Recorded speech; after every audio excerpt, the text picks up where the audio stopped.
Member of the First Cavalry Division during World War II, and I'll just start by asking you how you got involved in the military. Well, I was in the second draft out of Tulsa, and at the time I was working for Palace Clothers, and they took me to Oklahoma City and gave us the deal, and the next day I was in the Army. That night they put me on a train to Fort Sill, Oklahoma, and it was snowing, and they came along with the big Army greatcoats that had been in service, been in storage till from the First World War, and they kept that. But then they started training the next day, and a week later, everybody in the camp come down with German measles. So I had to pull KP all during that. Oh, wow. And then from there, well, I was AWL when they packed up to go to California. And when I got back, they busted me down from a corporal, I think, at that time. But then I had to carry all of my equipment down to the station, and they put us on the train, and we went to Fort Ord, California. So I got out of a lot of the stuff that would have caused me. But then I was in Fort Ord when the Pearl Harbor happened, and they put me then on Western Defense Command, and at the time we were planning to go against Rommel. So just about 4 months before I shipped out to the desert, the Mojave Desert, and I was there 3 months on a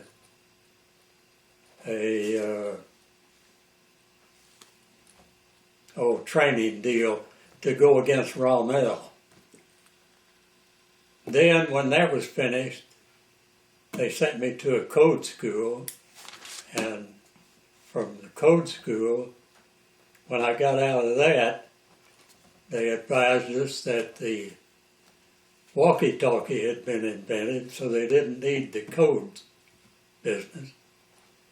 So I went from there back to Western Defense Command, from division headquarters, and that's where the ship or the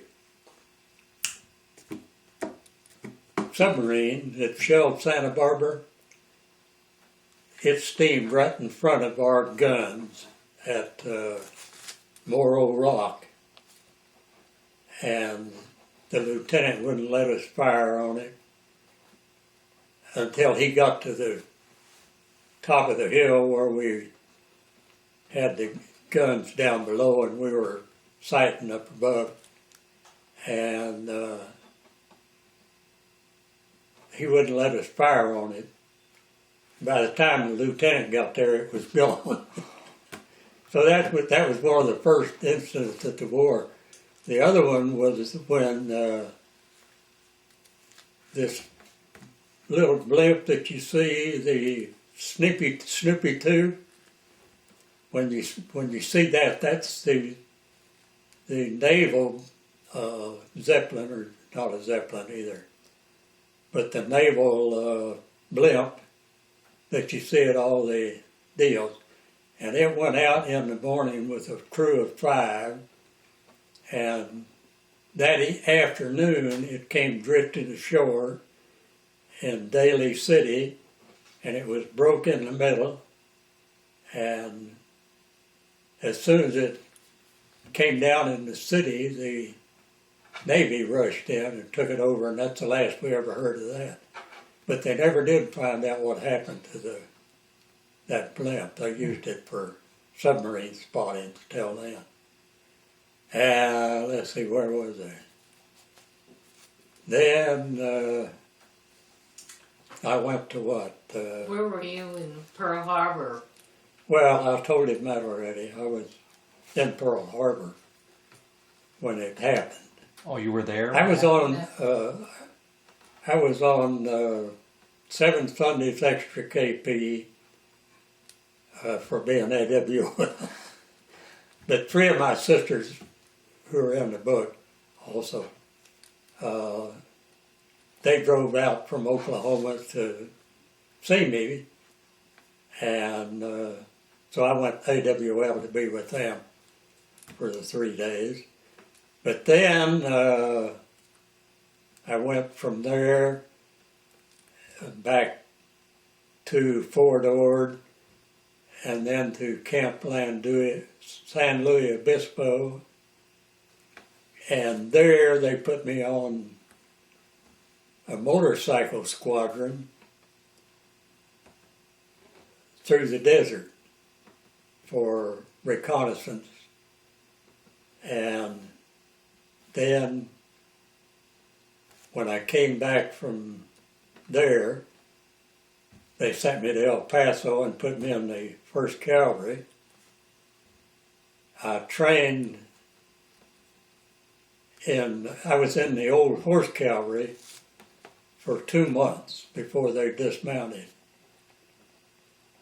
And so they evidently, MacArthur had asked for the 5th Cavalry. So they took the whole division and sent us to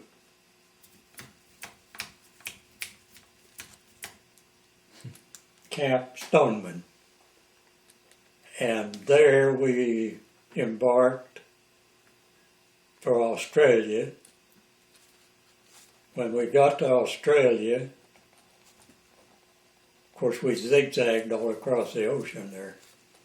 But when I got to Australia, they put us all on trucks, and I was a sergeant again by then. And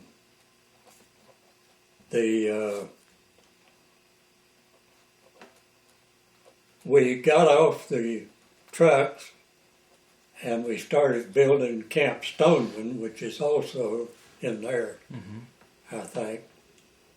And when we got Camp Stoneman built, that was when the Navajos were teaching code talking. So the general sent out word to send all the Indians to headquarters, division headquarters. That was because they wanted to train them to code talking, but they didn't ask anybody. So all of the Indians they had in the division, except for one, I think, were raised in English schools, so they didn't talk. None of them talked Indian except the Navajo. The Navajo was the only race that had code talkers. And Sibity, one of the guys in one of these books, no, he's in something else over there. Oh, the other book I got from out here. But anyway, from there,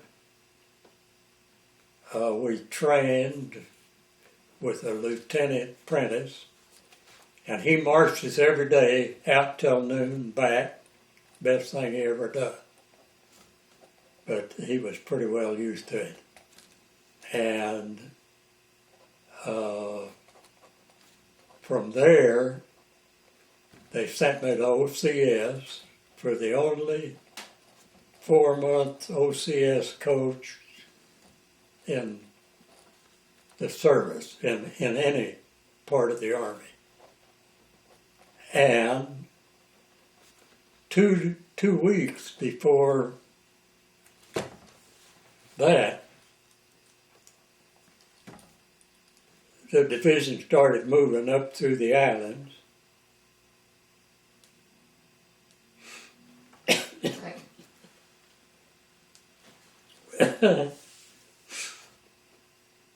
Started moving up through the island, and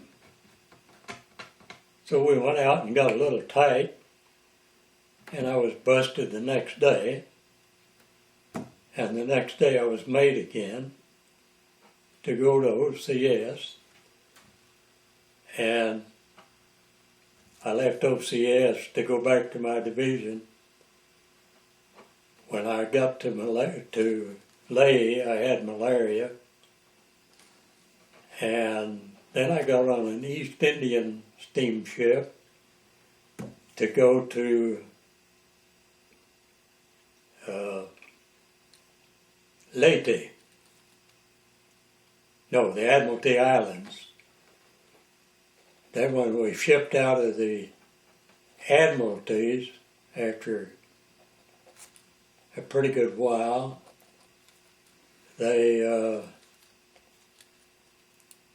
we made the beachhead on Leyte, then Luzon,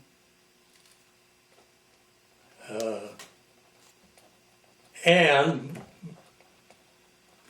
we went, I was on what they called the flying column from Lingayen Gulf to Manila, and where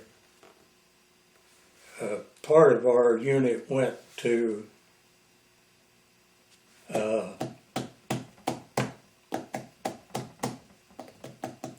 Cabanatuan, and part of them went to New Bilibid, part of them went to Santa Tomas University, and my unit went to Malakanon Palace.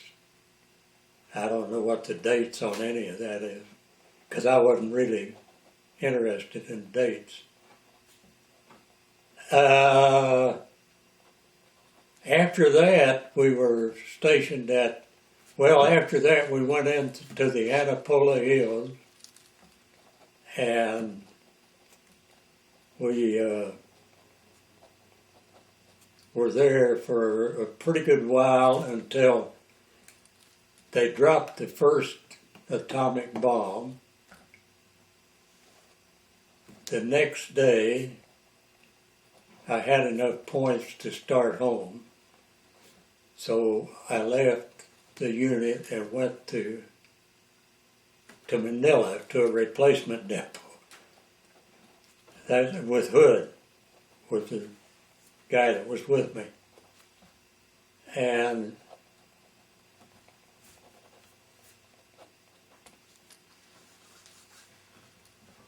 we were sitting in Manila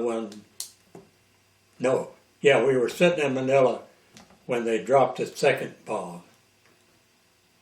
The next day they sued for peace,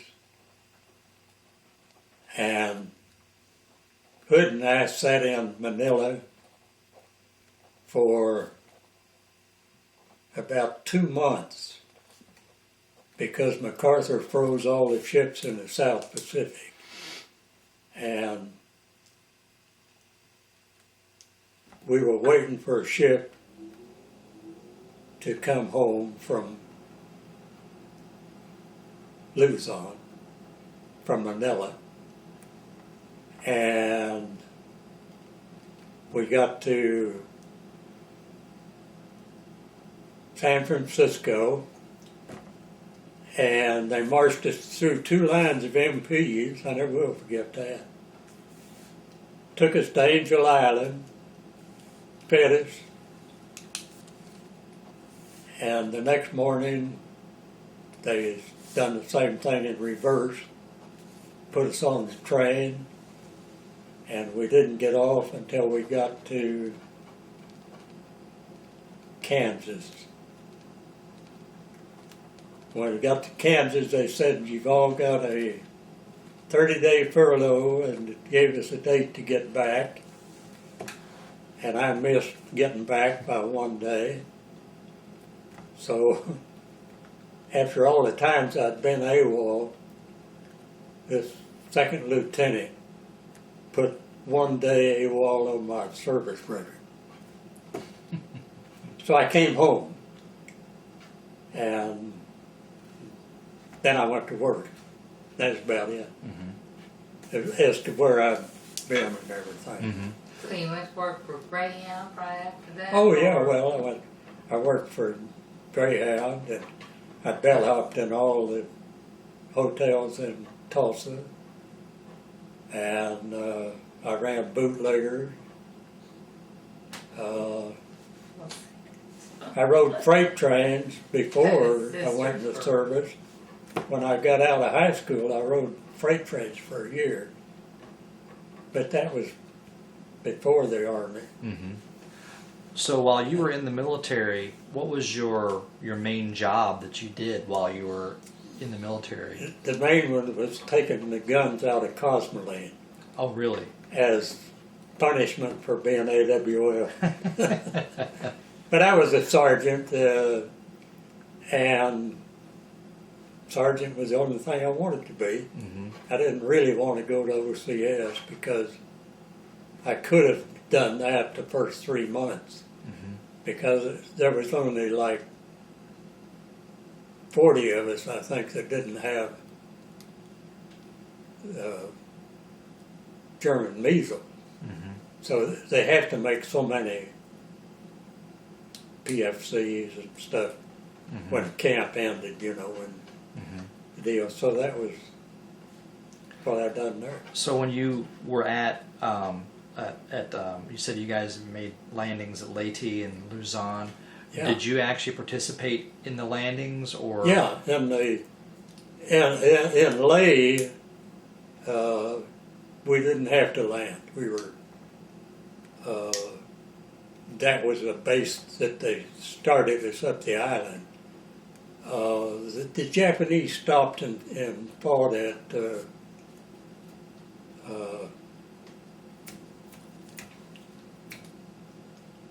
Port Moresby. So that kept them from going into Australia. But Australia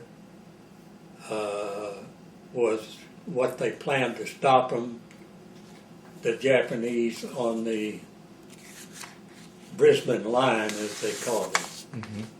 And so that held them at Port Moresby until the Americal Division went over the Owen Stanley Range. And then they started using Ley, New Guinea first, and then Ley as a staging area, like going up the island.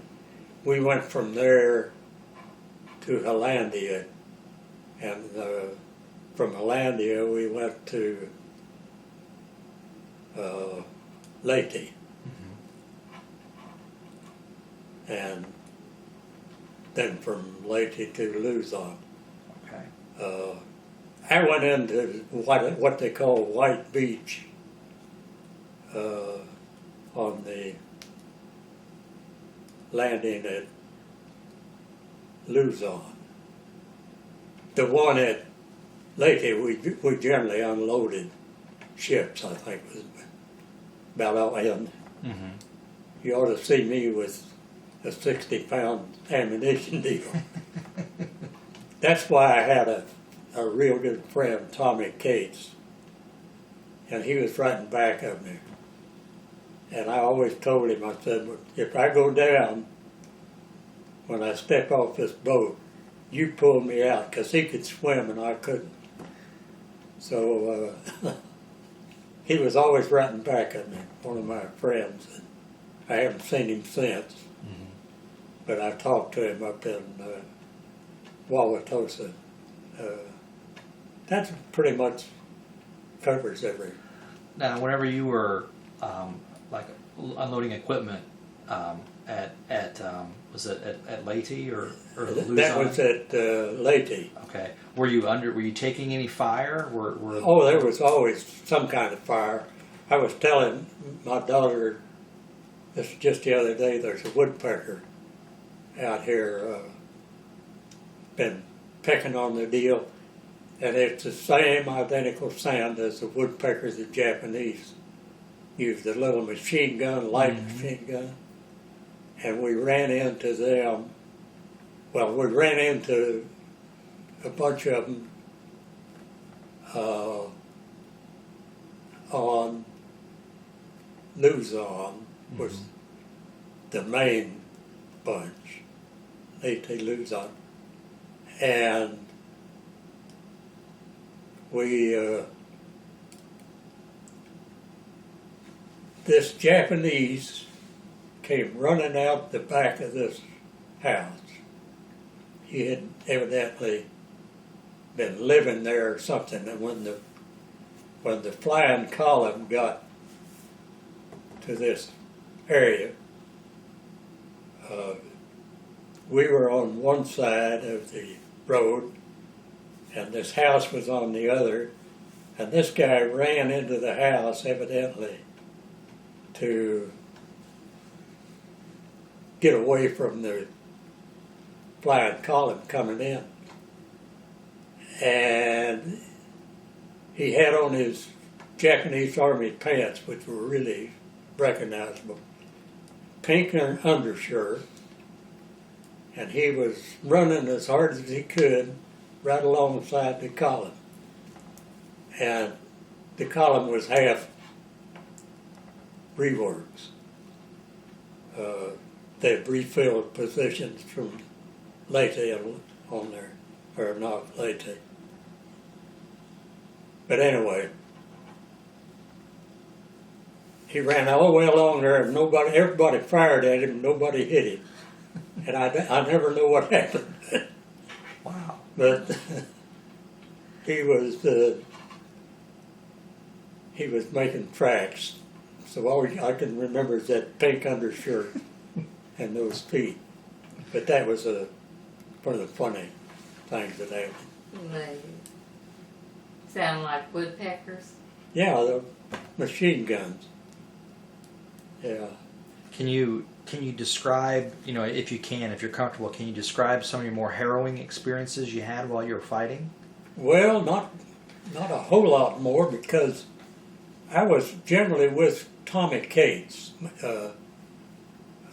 Generally, when they sent him out, they sent me with him as a guard, because he had lenses like this.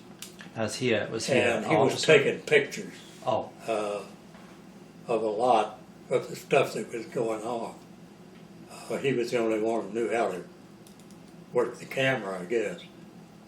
But we were together most of the time, but I spent about half the time pulling him back from dangerous positions, And in fact, when I came home, that was the biggest problem I had, sleeping. Was he was always in this big house, looking out the window, and I was always down there telling him, come on. But that's just, after you get back. But my sisters were pretty scared of it. I got over that before long. And other than that, I went ashore on the beachhead at Luzon, but that wasn't bad. That was, you could hear it. And I think Tommy and I heard the first rockets that the Jets fired went right over our heads. We were sitting on this mountainside, but it went on across the mountainside, so that doesn't bother you. Mm-hmm. And you can be sitting over here, and there'll be a firefight going over here, and you just sit there in the sunshine and watch them, you know. In the Anapola Hills, they would crawl into caves at night, dig themselves in. Then at night they'd come crawling up the hill. The And Japanese that were? was, yeah, Japanese. That was pretty scary. The big gun they had at Manila, they would roll it out, and it was a big cave, bigger than this whole house put together. They'd evidently been doing that for a long time.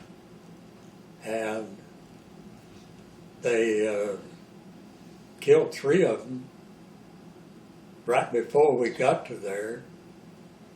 And then we went on past that, and as we went past it, these guys were throwing satchel charges on ropes.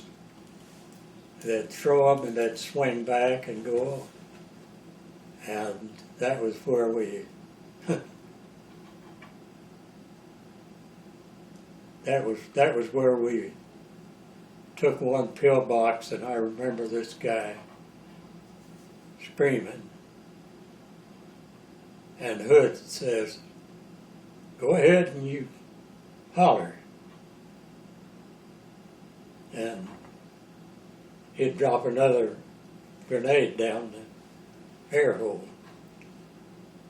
But that wasn't any different than in whatever days. I think I've got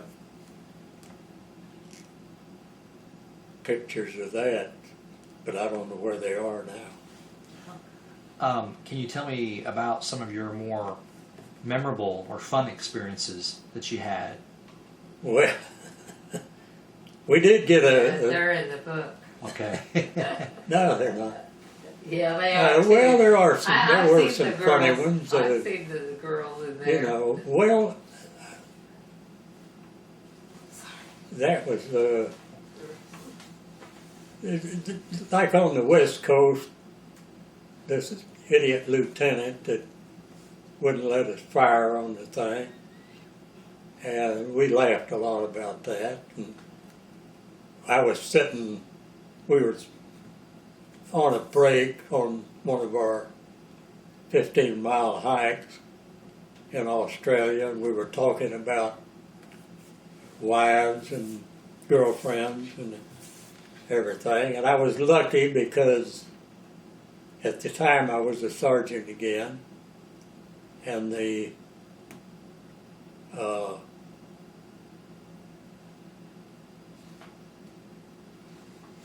what the heck was it? Oh. Yeah. That's gone completely. Oh, it's okay. It just quit. Uh-huh. but there were some of your experiences on the West Coast where there was some of the more fun times you had? Well, yeah, we rode motorcycles on 101. That was our after code school. They made us into a motorcycle squadron, and we had those old Indian motorcycles. And the guy, the sergeant that they brought in to train us, the first thing he said, "I'm going to show you how to fall down on a motorcycle." And I thought to myself at that time, this guy's crazy. I don't want to learn how to fall down. But he'd get out there and he'd get it up to about 40 miles an hour. Then he'd just throw it on his side and get up there and sit on it and ride it. And it would slide down the deal. And luckily enough, I got out of that.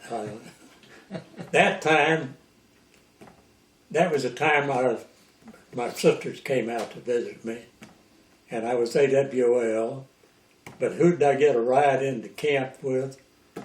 A military police colonel. So that was my luck.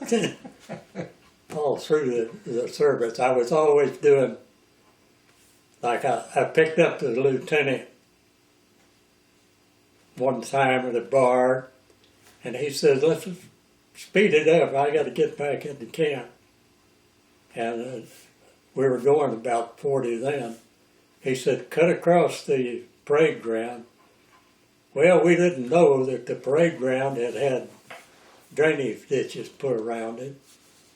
So when we came off of it, the back wheels caught the lieutenant, the aiming circles, everything came over the top of the Jeep, and he like to never got that paid for, because they made him pay for it on those Jeeps. Of course, he was like, but,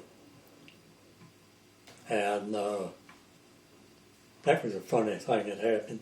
What was your impression of the Japanese military or soldiers? Oh, they were hell on wheels.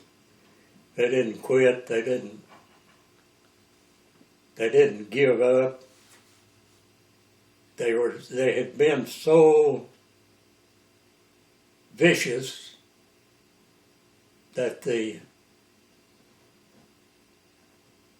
Filipinos hated them with a purple passion.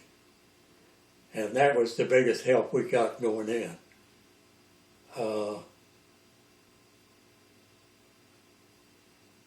There just was no way you could figure them people.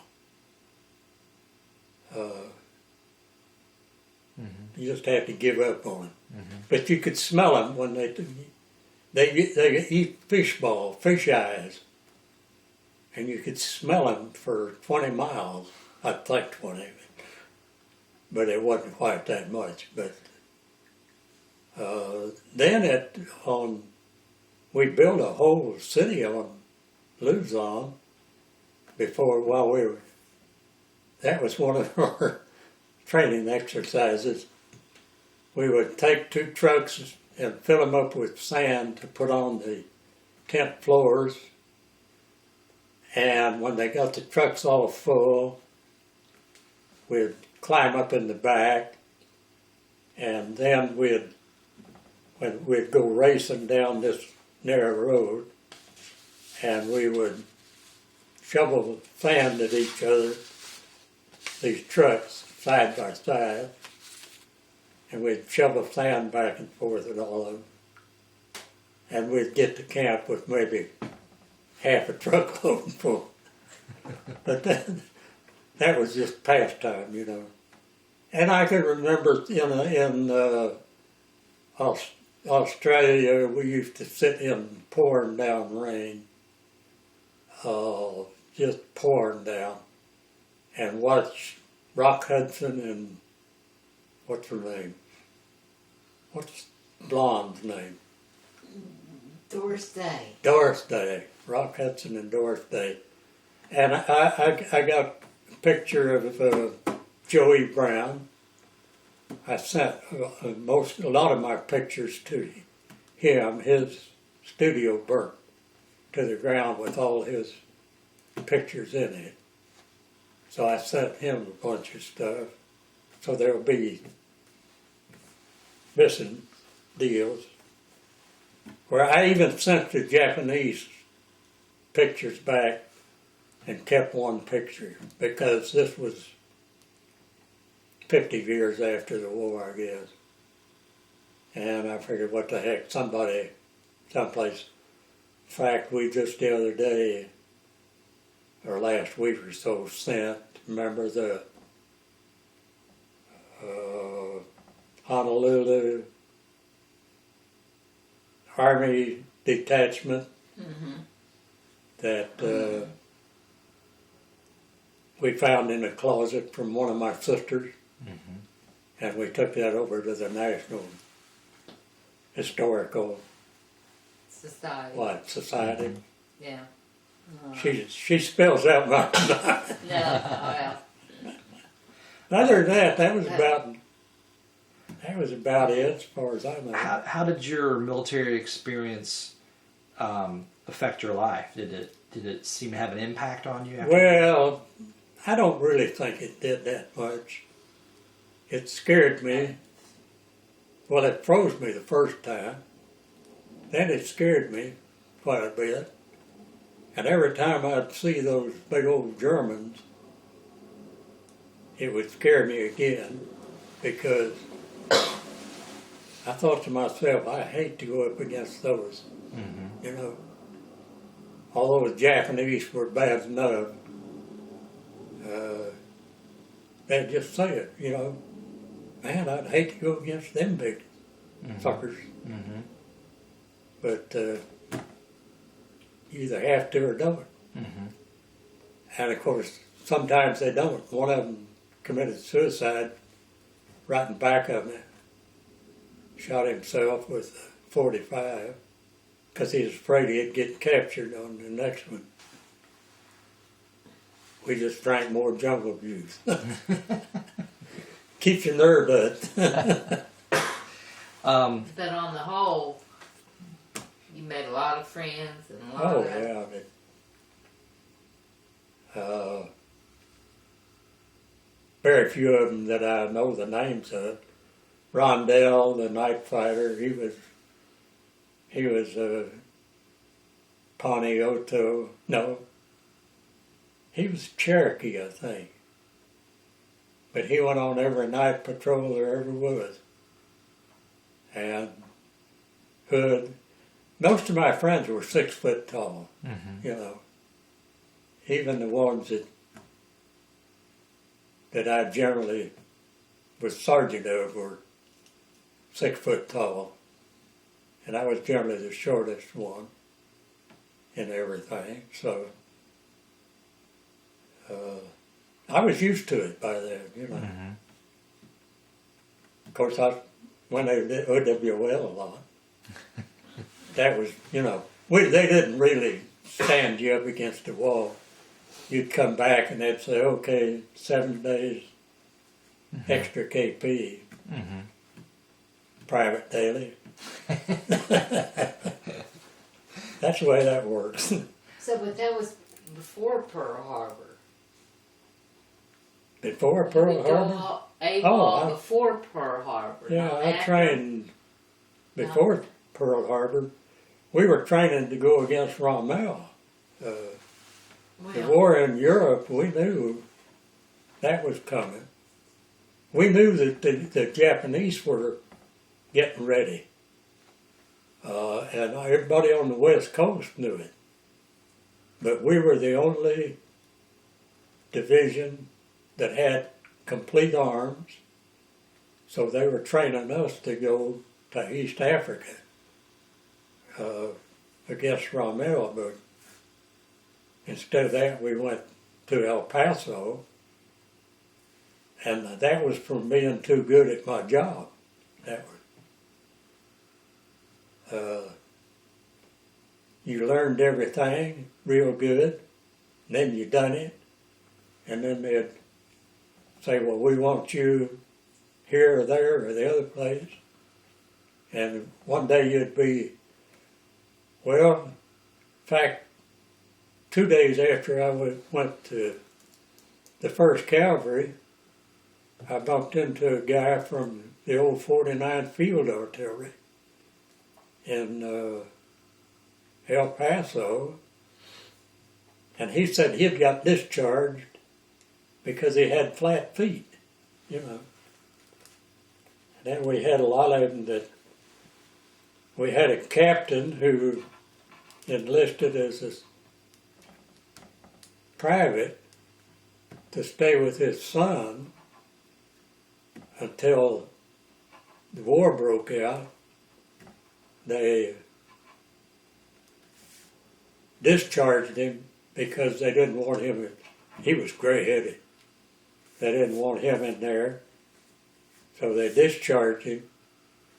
And the next week we pulled parade duty in San Francisco, and he was hanging on a light post. He felt no pain. He was living right that day.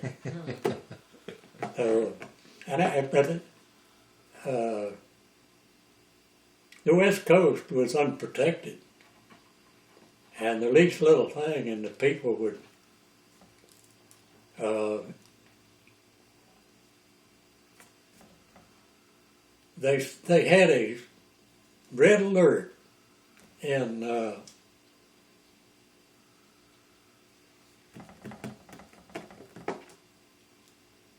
Santa Cruz, no, not Santa Cruz. I was in Fort Ord at that time. They had a red alert and they pulled us out of Fort Ord. We were to go to Las Cruces. That there was a steamship coming into Las Cruces, not Las Cruces. Anyway, it's a western town. And the infantry was down below us, putting barbed wire up on the beach. They were all digging in down there, and we were up on the palisades of this town, and it was where all the rich people lived. And we went in there and dug these guns into their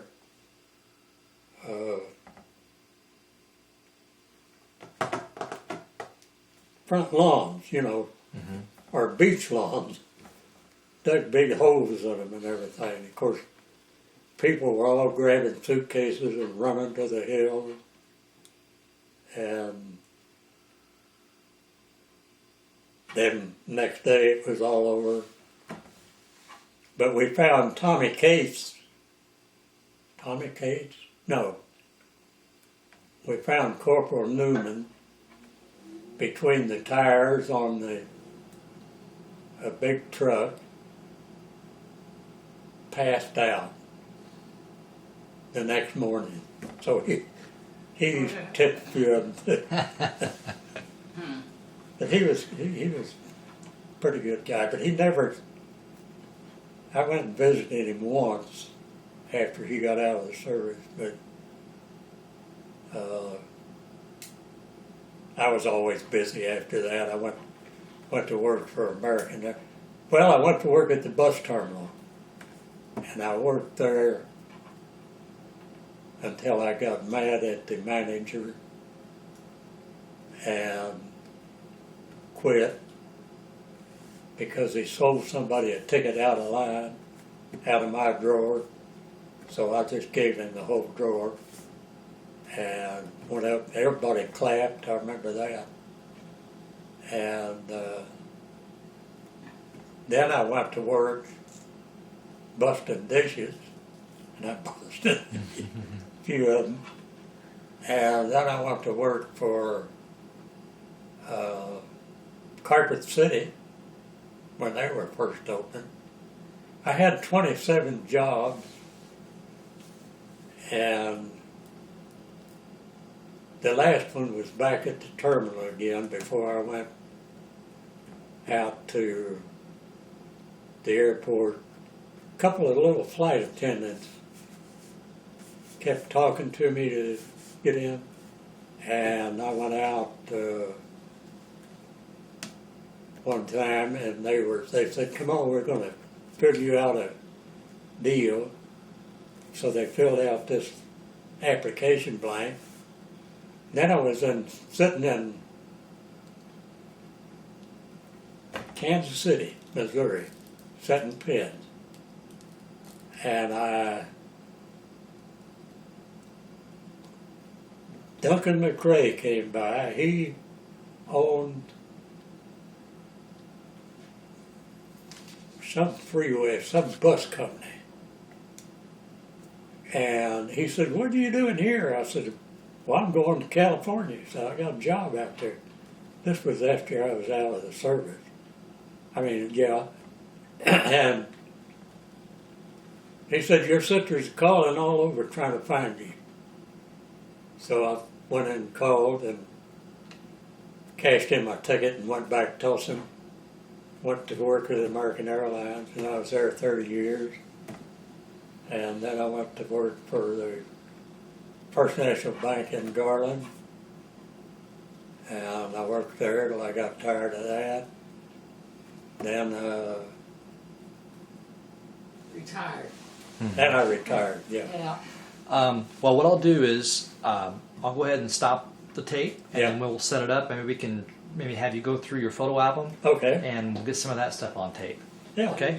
Sounds Or, great. or people who trained here for Air Corps. Mm-hmm. And that's one of my sisters there. And this is me young. I think I was like I was engaged to her Mm-hmm. too. And this is my sisters mostly. This is on the West Coast with three of my sisters and some of the entertainers. I like that. Said unknown girlfriend.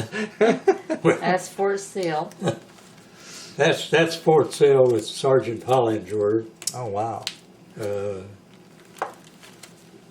This is Carezzi, best dancer in the division. These are guys we served with then. This is poetry that I wrote. Wow.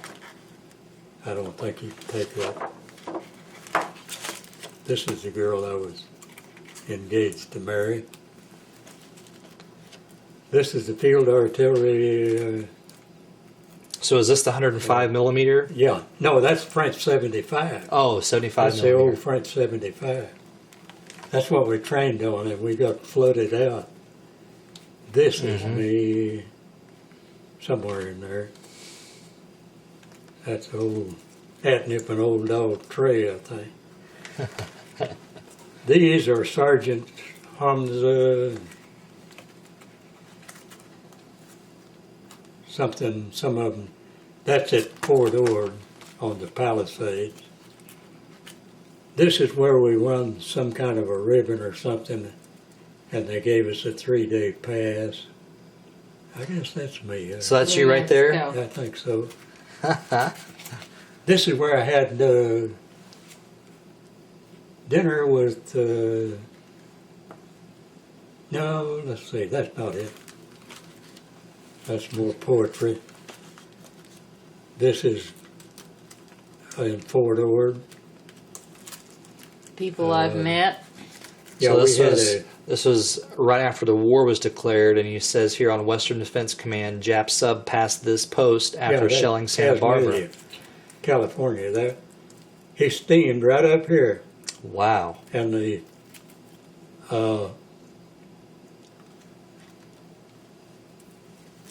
guns were down on the beach, and we were up like right here.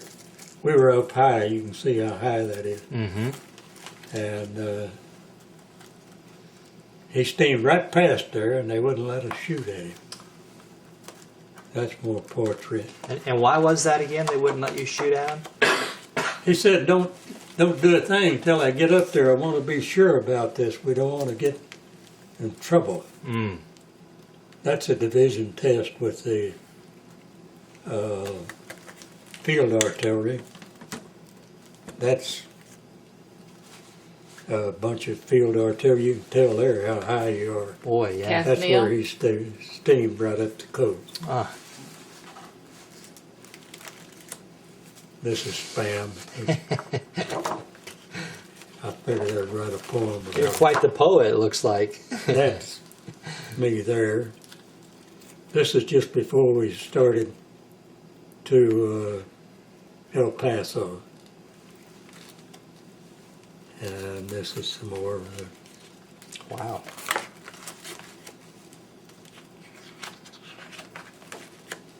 these are just names of people I wanted to remember, which is lucky because now I don't remember. These are training in El Paso.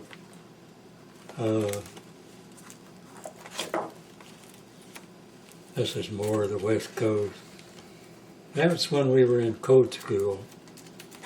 That's old dog Trey there. Everybody had an old dog So Trey. did you do this artwork and everything? My little sister down Oh there. boy, that's great. Yeah. She was quite an artist. In fact, all of them were artists. Except me. This is Tommy Cates. Mm-hmm. This is Father Van Gorp. I talked to him one time. This is Tommy too. Mm-hmm. I talked to him and he said, of all the people I counseled over there, said, you're the only one that ever called. That's kind of odd. Huh. Nobody would ever. That's the, Mr. General MacArthur? yeah. This is, I was trying something out there. And this is the Admiralty Islands. Oops. Okay. There's Roger Road. This is where I was when the guy shot himself right in the back of me. Mm. That's our training dummy. And this is some I've given away. This is the first Free Filipino press.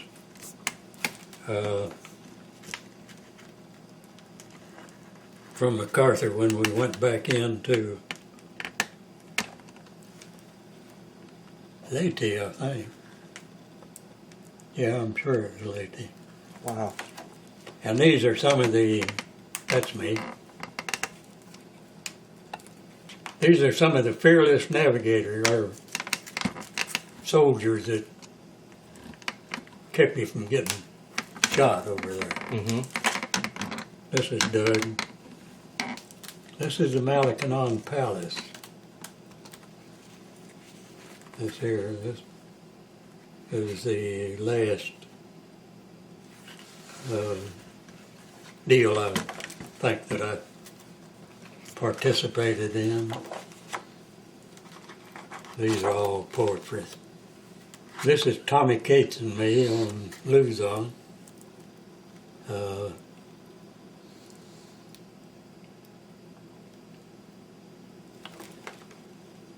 This is the day after the landing, Wow. and that's Bull Swift, Major or General Mudge. This is my lieutenant that I like right there. Mm-hmm. This is the girl I was engaged to. I got engaged to a lot of them. That was one of the girls in Australia. And this is her mother and father. She used to have us this dinner every Sunday. It's kind of a mess because I took these pages out and put them back, and took it out and put them back.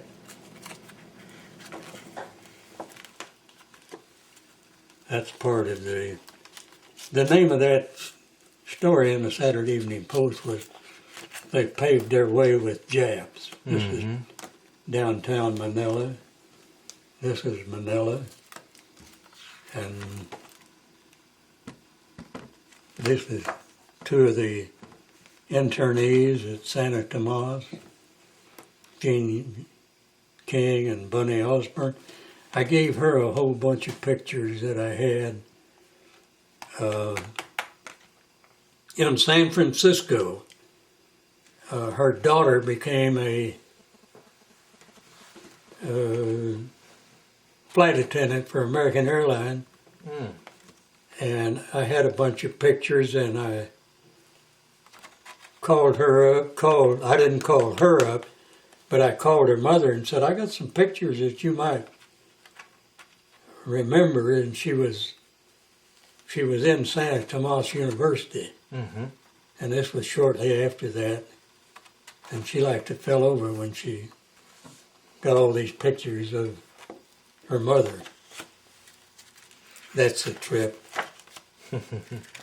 That's more portrait. That's when we hit Manila. This is all repeats, I think. That's Doug. And that's the First Cavalry in Japan. And this is the going in on Leyte, I think. This is what they call laundry girls. They come by and done our laundry every day when we weren't busy fighting. That's the river in Brisbane. This is Brisbane parts of it.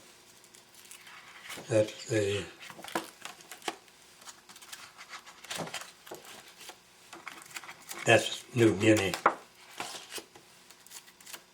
That's poetry. Wow.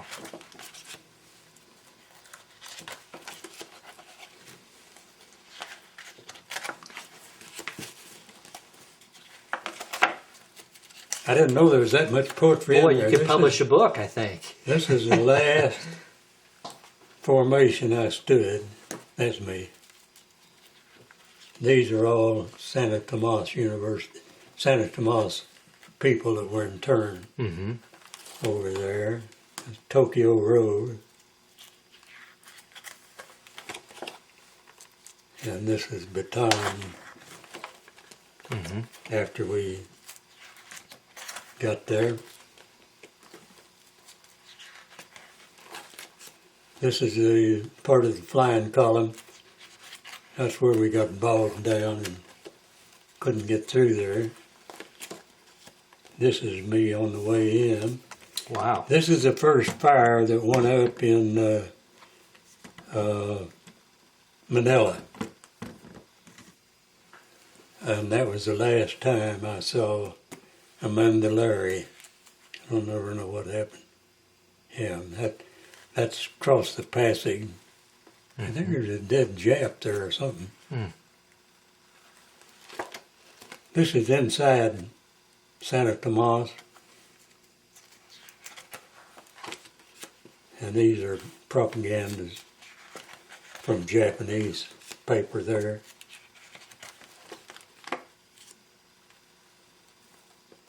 This is part of this is one when I had a platoon. It was full-blooded Chinese, Japanese, German, Irish, and something else. Anyhow, that's one of them. And this is some of the guerrillas that I worked with.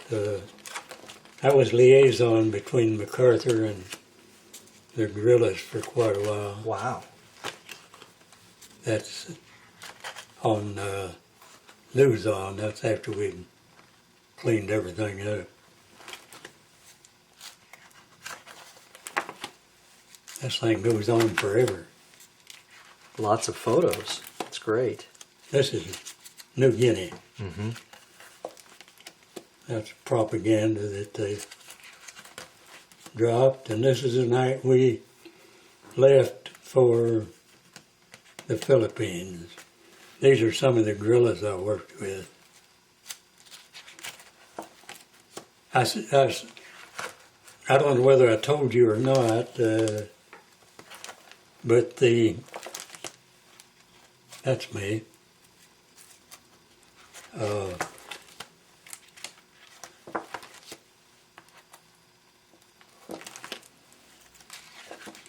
We were halfway to Manila about when the guerrillas started coming down out of the hills.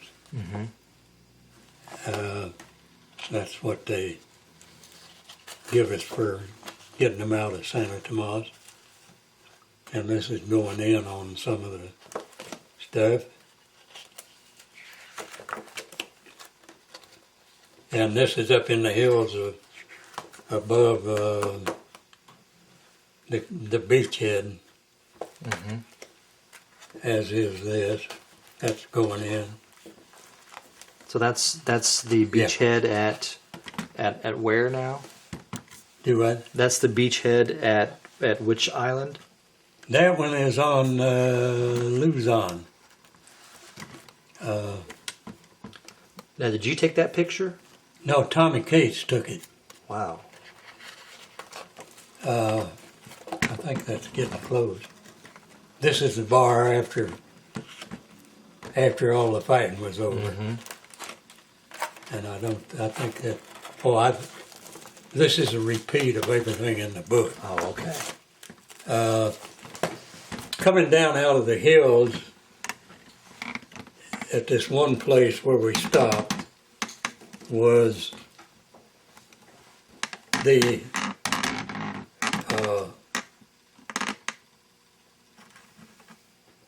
column come out of the hills with the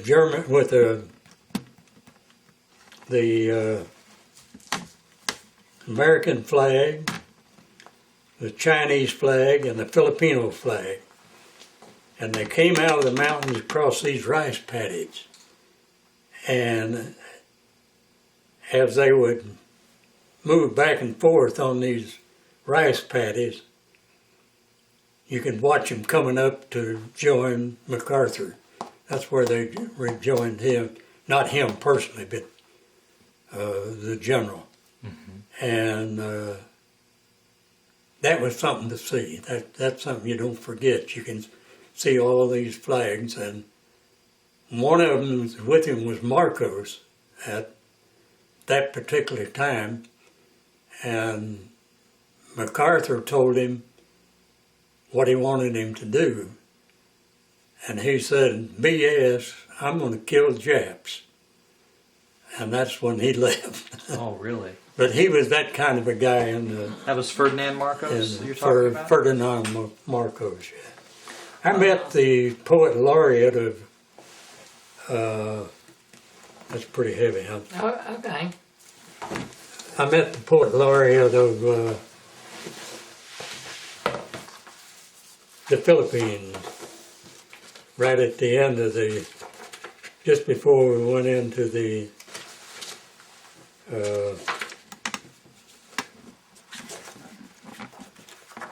this is the camp we built in Camp Stoneman. This is my tent here. Wow. Let me see if I can get that on camera real quick.